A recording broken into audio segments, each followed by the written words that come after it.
Bueno, hemen ikusten dugu funtzio hau bi funtzioen arteko zatidura moduan adierazita dagoela. Bai?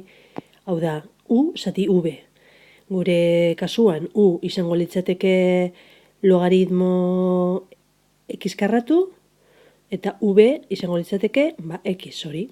Orduan, deribatzeko, erregela horrek esaten duena da, ipini behar dugula, v karratu, zatitzailean, hau da, x karratu, kasu honetan, gero, zatitzailea deribatu gabe, hau da, x, deribatu gabe, eta gero, deribatu behar dugula,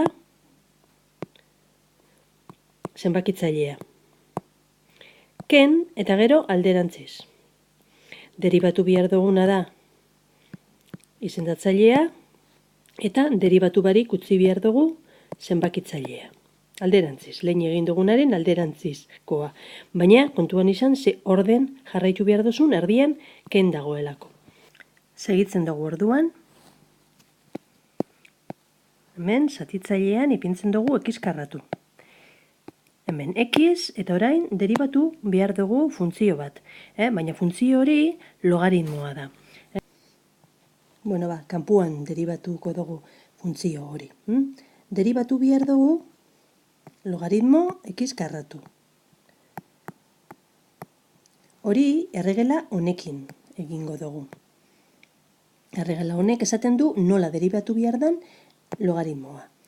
Kasu honetan, logaritmo amartarra dugu, ez dalako zera gartzen, beraz a amar izango litzateke, eta u x karratu izango litzateke. Bai?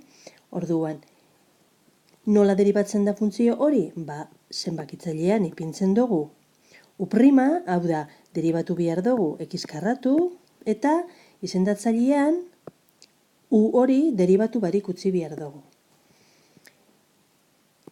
Bat, zati logaritmo nepertarra a, baina kasu honetan a amar da. Beraz, deribatu honek emango duena da. X karraturen deribatua 2x, zati x karratu, bider bat, nepertarra amar. Ikusten duzu, hemengo x eta hemengo a elkarrekin ezabatzen direla, eta orduan emaitzak geratzen da 2 bider bat, 2 zati x, logaritmo nepertarra amar. Bueno, hori da, hemen jarri behar duguna. Deribatu honen partez, egin behar duguna, deribatu hori kanpuan egin dugulako. Beraz, x bider, 2 zati logaritmo nepertarra amar, bider x. Ken, deribatu behar dugu x, hau da bat, bider logaritmo x karratu. Hemen, lehengo zatiki honetan, ikusten duzu, x eta x, elkarrekin ezabatuko direla, eta geratzen da. Orduan, 2 zati logaritmo nepertarra amar, ken logaritmo x karratu. Orain, egingo duguna izango da azken eragiketa, emaitza lortzeko, eta izango da, zenbakitzailean egingo dugu emekatea tara, nepertarra amar, 2 ken, nepertarra amar, logaritmo x karratu. Zati x karratu.